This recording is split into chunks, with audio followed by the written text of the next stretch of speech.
Well, actually, what happened was, as you know, we went through probably the biggest disaster in the Kennedy administration, which was the Bay of Pigs. And about a month after the Bay of Pigs, the president called me into his office around 5 o'clock in the afternoon. He said, I really need some help. I said, what do you want, Mr. President? He said, I need some cigars. The president smoked Cuban cigars. He smoked the Petit Upman, as I remember it. So I said, fine, how many do you need? He said, 1,000. I said, when do you need them? He said, by tomorrow morning.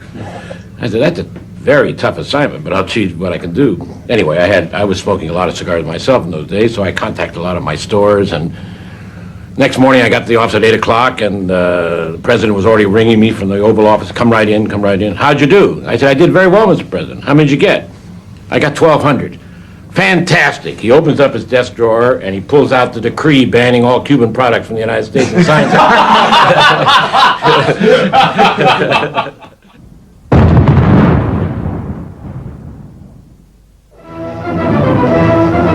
Fidel Castro begins a series of meetings in Moscow with the only man who can help bail out economically shattered Cuba.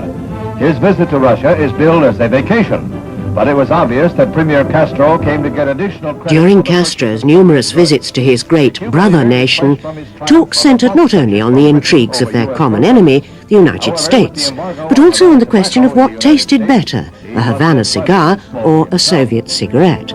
Obviously, a short discussion. Khrushchev is reported to dislike the smell of tobacco, but he presses the Russian cigar on Castro. Did he like it? Well, there's still censorship in Russia.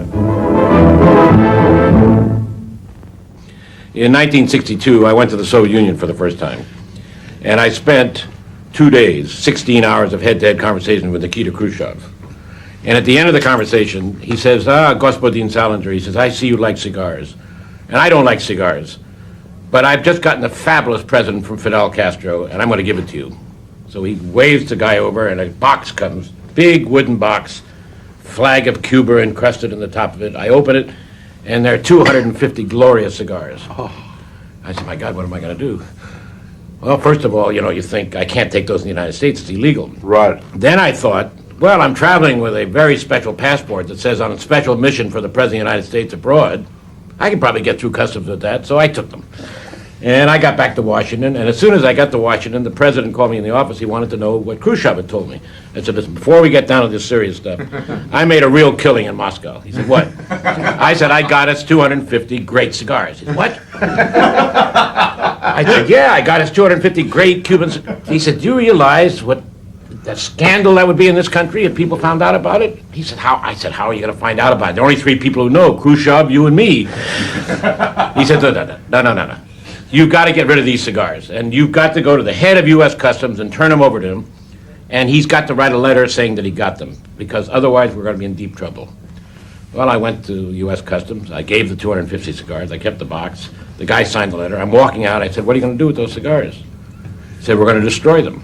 I said, I know, one by one.